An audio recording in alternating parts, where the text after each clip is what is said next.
Don't play with it, don't be dishonest. Ay, still not understanding. Welcome back, everybody, to the Busted Knuckle Gas Station and Grill. I'm your host, Eddie, and today we're going to do really three things. We're gonna smoke 2 racks of ribs, baby backs, and we're gonna throw on one ribeye steak. Now, the ribeye steak, I opened my freezer up. There was looked like it wasn't vacuum sealed well. I thought it may have been freezer burned. Figured I'd go ahead and cook it before it's too late. And the ribs, one I'm going to be cooking on the Weber Master Touch grill. That I've never cooked ribs on the grill. I've always smoked my ribs, so I wanted to give this a try. That one there, I will be seasoning it with the typical salt, pepper, garlic powder, and I'm gonna try this Kinder's jalapeno red garlic seasoning. Now, the other ribs, I'm going to do the traditional since it's my first time. I'm going to put, of course, mustard down as the binder, salt, pepper, garlic powder, and paprika. I'm going to do that. So, without further ado, let's jump into that.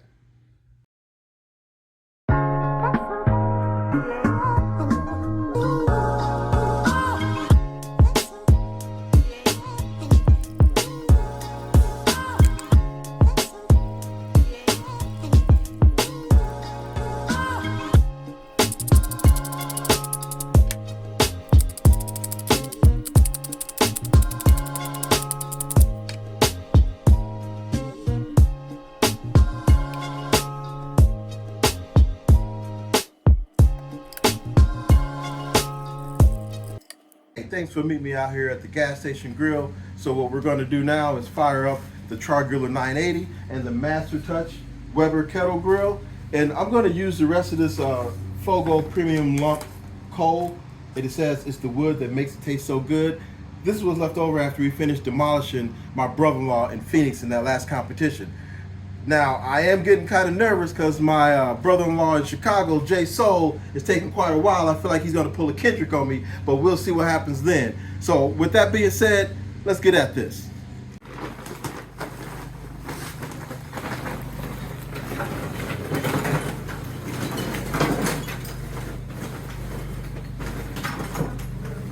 Let's get started.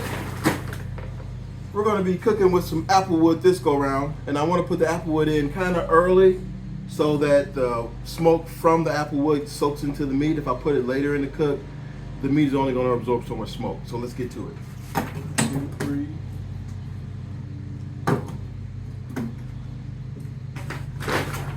Top it off. Uh-oh.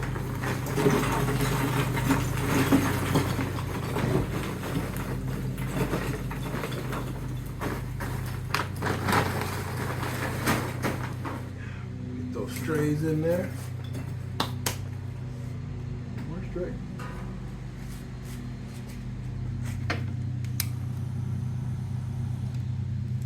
I won't say anything else about the tumbleweed because I think I've spoken enough about that. So let's go ahead and light up this Weber.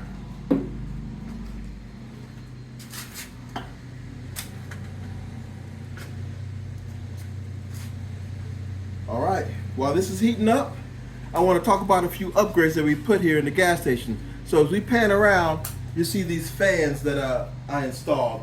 This gives us a nice, wonderful breeze. And if any flies happen to sneak in somehow from the screening that I put up, this makes it difficult for them to bug me, especially if me and the wife is chilling, smoking a cigar, having a drink out here. So, catch me inside.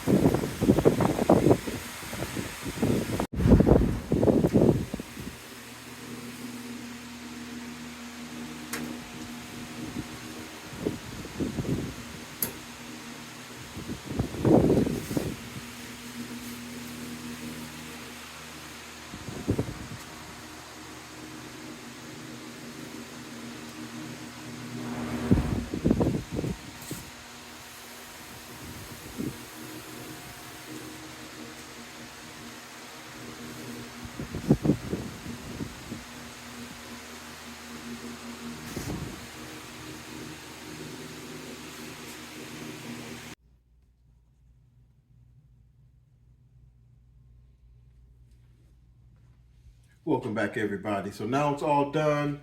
We have the typical salt, pepper, garlic powder, paprika ribs that I made with Hillary's that I put on the Weber Master Touch Grill. And we also have the coffee rub that I put on the Chargriller 980. So without further ado, oh wait, I also made a steak. I had an extra steak. It looked like it may have been freezer burned, but I wasn't sure, so I figured I'd go ahead and cook that. So I put that on the Chargriller as well, medium well, or medium rare, really. Well, it's medium. We'll just call it medium, right? Yeah. It's medium. So without further ado, let's do a taste test with my little friend here. So first thing we're gonna do, well, actually, let me show you the difference. This is the coffee, and you can see the smoke ring around it. This is the coffee one that was put on the smoker. Great bone pullback.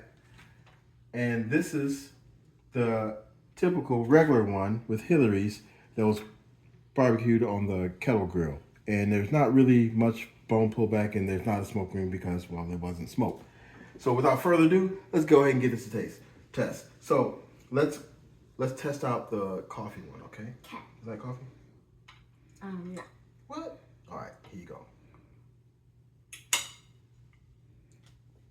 1, 2, 3.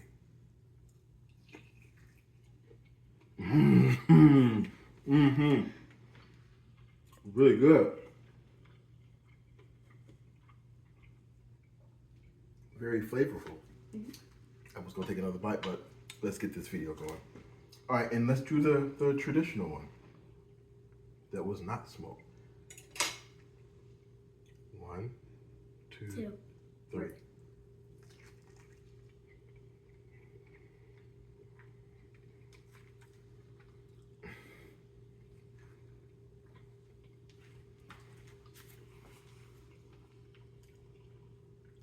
They're both really good. I'm kind of partial to the Hillary's because I love that barbecue sauce. So if you ever find yourself in Waukegan, Illinois, North Chicago, or I think Racine or Kenosha, Wisconsin, stop at Hillary's. You gotta try this barbecue. I grew up on it, so I already knew what I was getting into. Now, the differences. The smoker coffee rub was sweet, had a faint flavor of coffee, but it was much more juicier. It was more chewy, which is still good.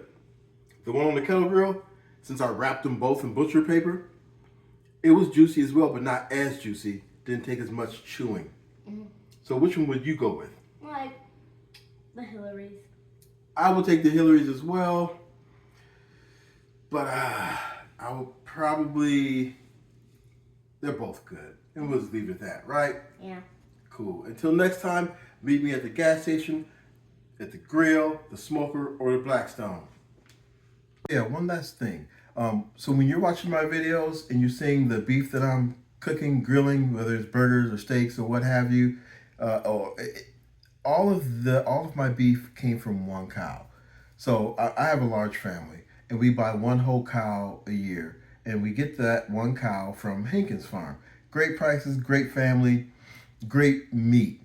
Now, this type of protein, let me give you an example. When we used to go to Sam's Club and buy our ground beef at bulk, there's no telling how many cows are ground up into that one package of ground beef or where they actually came from. Not to mention the amount of antibiotics and so forth and so on. So getting your cow from your local farmers is a good bet because 1, you know where they're at. 2, you can actually go see them. 3, you know they're grass fed. And 2, and 4, it's all one thing. And now I can tell you this here, with it being naturally grass fed and all coming from a local sourced farmer, the seasoning, the flavor of the beef in itself is something you can't match by going to the store. So big shout out to Hankins Farm. I'll leave a description or their contact information in the description below if you're interested, if you're local to Central Indiana. So yeah, take care.